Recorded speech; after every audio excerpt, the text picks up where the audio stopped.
नमस्कार। आप देख रहे हैं नेशन इंडिया न्यूज। मैं चंद्रभूषण पांडे।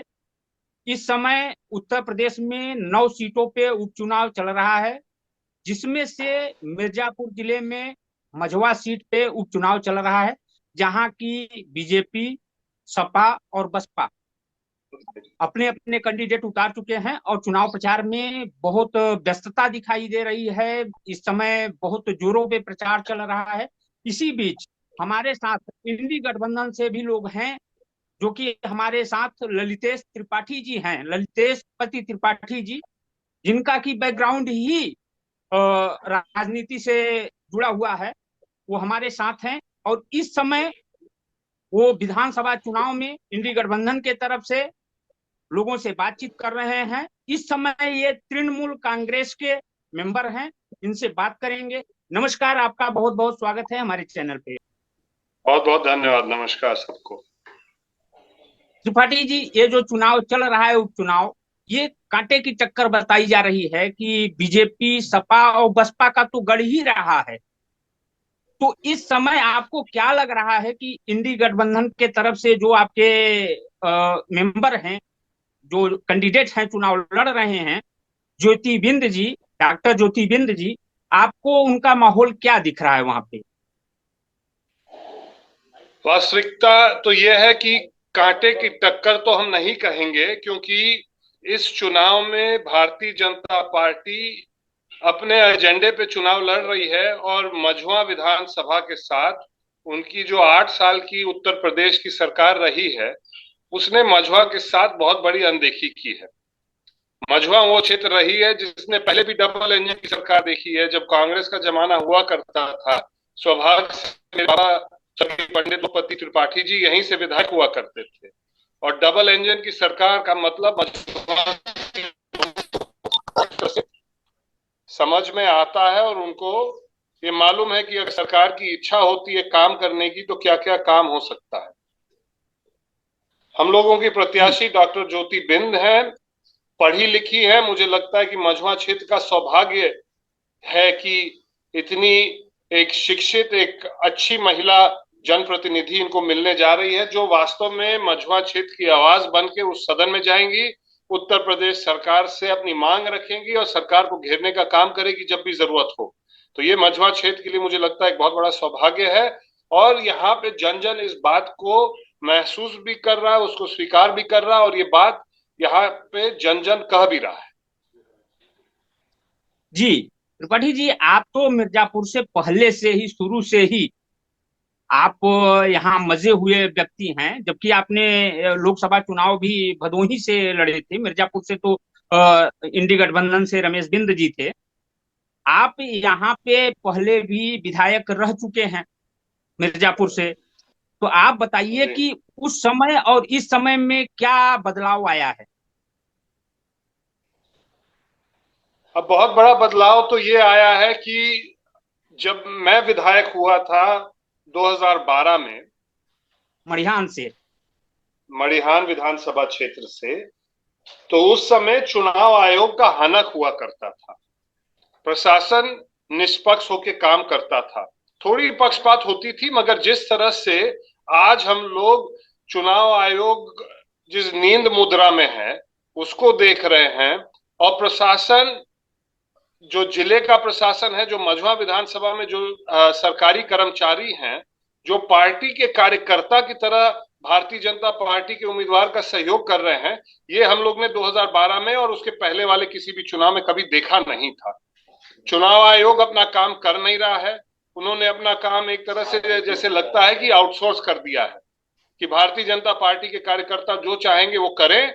अगर दूसरा पार्टी के कार्यकर्ता, इंडिया गठबंधन का कोई कार्यकर्ता के यहाँ अगर छापा मारना है तो उनके इशारे पे छापा मार रहे हैं, उनके इशारे पे हमारे कार्यकर्ताओं के विरुद्ध अनर्गल कार्रवाई कर रहे हैं। ये वास्तव में पहली बार देखने को मिल रहा है इस उपचुनाव में। जी। अभी जो बीजेपी ने नारा दिया है, बटोगे तो कटोगे, इस पे आपका क्या कहना है? अब ये नारे तो बहुत अच्छे हैं।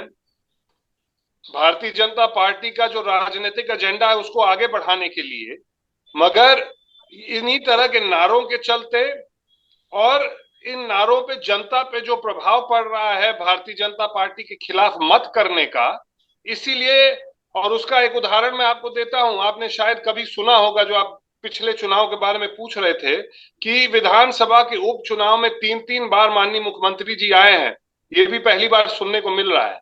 नारा काम नहीं कर रहा है, नेता काम नहीं कर रहा है, क्योंकि भारतीय जनता पार्टी की नीति खराब है। जी, आप तो राजनीति से जुड़े हुए हैं, बचपन से आप उसी परिवार से हैं। आप बताइए कि जो ये समस्याएं बच्चों के सामने आ रहा है, जिसको देश का भविष्य बोला जाता है, और देश के भविष्य अपने छोटे मोटे कार्यों के लिए भी आंदोलन करने के लिए मजबूर हैं, इस पे आप क्या कहेंगे? अब ये, आज हम लोग उन बच्चों का उदाहरण ले लें। पिछले 7-8 साल की भारतीय जनता पार्टी की सरकार में मुझे लगता है प्रदेश का हर तबका, हर समुदाय, हर वर्ग, चाहे वो नौजवान हो रोजगार की खोज में, चाहे वो पढ़ने वाले छात्र हो, चाहे वो किसान हो, महिलाएं हो, मजदूर हो, हर एक वर्ग, व्यापारी हो, सब लोग ने पिछले 8 साल में कहीं ना कहीं भारतीय जनता पार्टी का डंडा जरूर खाया होगा। और यही इस सरकार ने पिछले 8 साल में इस पूरे देश के लोगों को यही किया है कि अपने अधिकारों के लिए आपको सड़क पे उतर के लड़ना होगा, उसमें पुलिस का डंडा खाना होगा, मुकदमा झेलना होगा। आंदोलन जिस उद्देश्य से आप कर रहे थे, उस उद्देश्य को पूरा करना या आपकी समस्या को दूर करने की सोच ही नहीं है भारतीय जनता पार्टी में। इसीलिए ये बेचारे छात्र आंदोलन और लड़ाई लगातार लड़ते जा रहे हैं। आपको मालूम है, लोकसभा चुनाव के दौरान ही पेपर लीक हुआ, और उस पेपर लीक की सरकार ने अगला पेपर ऐसे कर दिया कि किसी को मालूम ही नहीं कि कब लीक होगा, कहां बेईमानी होगा। उन नौजवान छात्र जो इलाहाबाद में आंदोलन कर रहे हैं, उनको मैं बधाई देता हूं, उनको धन्यवाद देता हूं कि उनके दबाव में कम से कम, क्योंकि उपचुनाव चल रहा है, सरकार ने अपने उल्टे सीधे निर्णय को वापस लेके एक परीक्षा करने की बात कर दी है। मैं उन नौजवानों को धन्यवाद और बधाई देता हूं। वो लोग ईमानदारी से लड़ाई लड़ते रहे। आज उत्तर प्रदेश के किसान खाद और बीज के लिए संघर्ष कर रहे हैं, आज अपना धान बेचने के लिए संघर्ष कर रहे हैं। आज उत्तर प्रदेश के लोग अगर बिजली की व्यवस्था सुधार के उनको मिल जाती तो अपने खेत को सींचने के लिए उनको पानी मिल जाता, उसके लिए आंदोलन कर रहे हैं। मगर सरकार हर एक आंदोलन को सरकार का विरोध समझ करने का काम करता है। ये कभी इससे पहले देखने को नहीं मिला। त्रिपाठी जी, ये जो बातें आ रही हैं किसानों का मुद्दा तो पहले भी उठता रहा है, अभी भी यहाँ पूर्वांचल में जितने भी किसान हैं, ज्यादातर किसान इन चीजों से परेशान हैं कि उनकी खेती सांड खा जाते हैं। बहुत ज्यादा किसानों का ये कहना है कि हम खेती कर ही नहीं पा रहे हैं सांडों की वजह से। तो आप बताइए कि सरकार ने किसानों को जो किसान निधि दे रहे हैं, उससे किसानों को सहायता मिल रही है या उनको चुप रहने में सहयोग मिल रहा है? अब ये तो आप जानते हैं कि भारतीय जनता पार्टी के कार्यकर्ता सूची बना के लोगों की किसान सम्मान निधि काटने का भी काम करते हैं और दिलाने का भी काम करते हैं। जो किसान उनके खिलाफ आवाज उठाता है, वो किसान सम्मान निधि कट जाती है। मझुआ क्षेत्र को मैं बधाई और धन्यवाद देना चाहता हूं कि यहाँ के किसानों ने आवाज उठाई है कि हमारी निधि रहे या ना रहे, हम लोग इस बार अपने मत का अधिकार का प्रयोग करेंगे उत्तर प्रदेश सरकार को जगाने के लिए। वो ये समझ गए हैं कि 2,000 रुपया 3 महीने पे एक रात की रखवाली का पैसा नहीं होता है, जो इन लोग को रोज रात को अपने खेत को रखना होता है, दिन भर अपने खेत को रखना होता है, उसका भी पैसा नहीं निकलता है 500 रुपए महीने में। तो यहाँ के किसानों ने मन बना लिया है, भारतीय जनता पार्टी को निश्चित रूप से यहाँ से करारी हार मिलेगी। और साथ ही साथ एक बहुत बड़ा संदेश उत्तर प्रदेश में जाएगा कि 27 की बदलाव अब लगभग तय हो रही है। जी, त्रिपाठी जी, लक्ष्मीबाई मेडिकल कॉलेज में जो आग लगा जिससे बच्चे मृत्यु के मुंह में चले गए, इसके बारे में आप क्या कहेंगे? सबसे पहले हम लोग उनके परिवार को और उन बच्चों के प्रति अपना एक भाव और संवेदना व्यक्त करना चाहते हैं। ऐसी घटना, वो भी विशेष करके एक नए मेडिकल कॉलेज जिसका ढिढोरा उत्तर प्रदेश सरकार हर जगह पीट रही थी, 1-2 दिन पहले वहां पे अखबार में उसका एक उस मेडिकल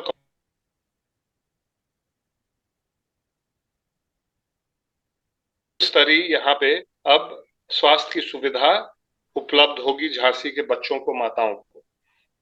निश्चित रूप से कहीं ना कहीं जो इन मेडिकल कॉलेजेस को तेजी से बनाने की कोशिश रही सरकार को, ठेकेदारों पे दबाव रहा, कहीं ना कहीं लापरवाही हुई है और बड़े स्तर पे लापरवाही हुई है।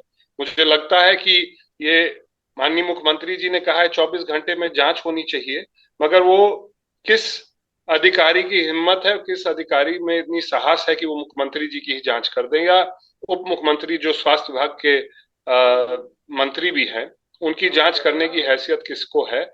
फिर से जैसे सारी जांचें हुई हैं पिछले 7-8 साल में, कोई ना कोई छोटा वार्ड बॉय या सफाई कर्मचारी का नाम आएगा और उस पे पूरा दोष का जो जिम्मा है उसके ऊपर फोड़ दिया जाएगा, और जो असली दोषी हैं उनके ऊपर कोई कार्रवाई नहीं की जाएगी। ये 8 साल से हम लोग देखते आ रहे हैं और मुझे लगता है कि इसमें भी उसी तरह की लीपापोती होगी।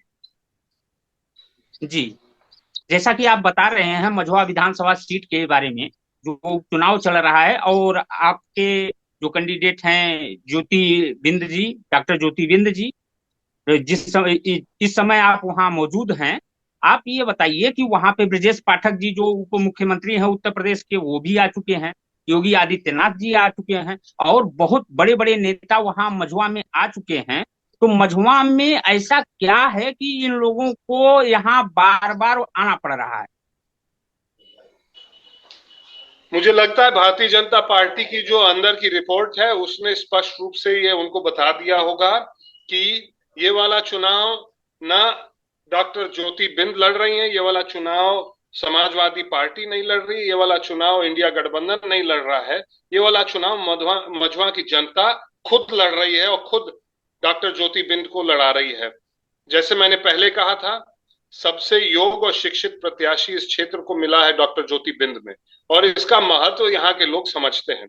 मझवा क्षेत्र का एक बहुत बड़ा हिस्सा शिक्षित भी है, समझदार भी है, और राजनीतिक जो इनके अंदर समझ है वो भी मुझे लगता है कि अन्य क्षेत्रों से कुछ ज्यादा होगी।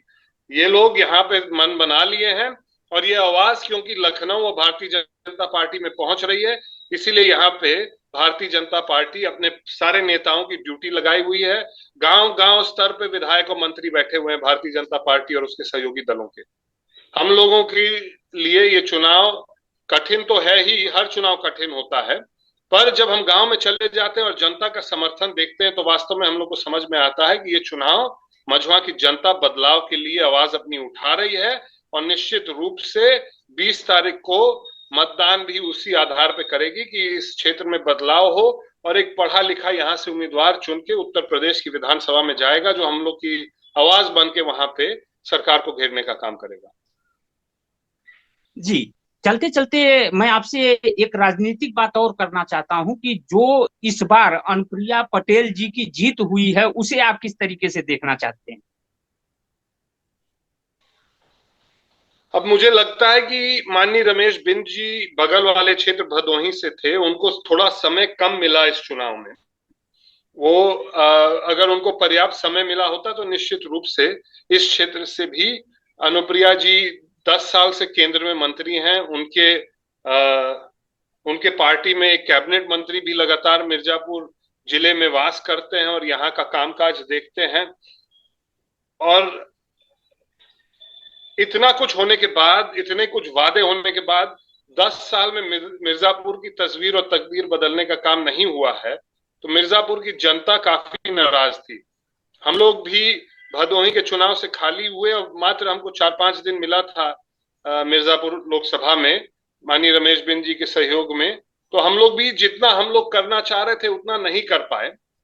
ये मुझे लगता है कि ऊपर वाले ने चाहा है कि हम दोनों लोग जो हैं थोड़ा और संघर्ष करें, और हो सकता है कि भविष्य में हम लोगों के ऊपर उनकी कृपा हो जाए।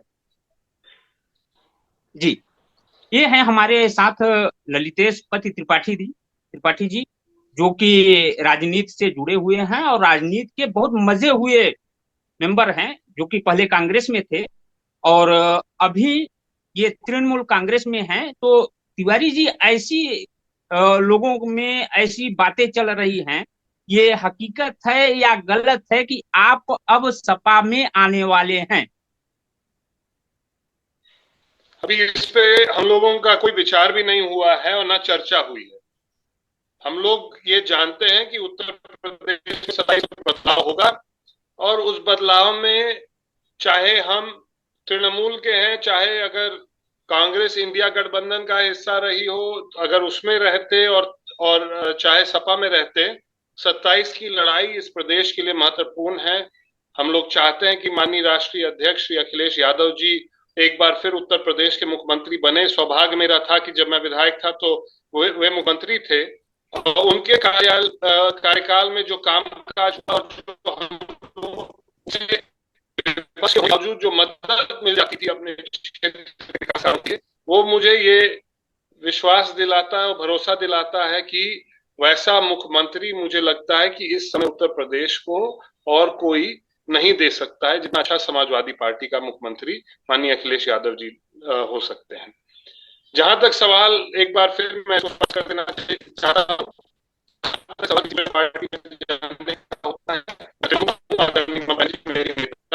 और उनके आदेश के बिना, उनके आशीर्वाद के बिना कोई कदम नहीं उठाऊंगा। हम लोग ईमानदार अपने दल के प्रति रहे हैं और हमेशा रहेंगे। और अभी तक इस पे ना चर्चा हुई है, ना इस पे विचार हुआ है, तो इस पे विराम भी यहीं पे लग जाना चाहिए, मुझे लगता है।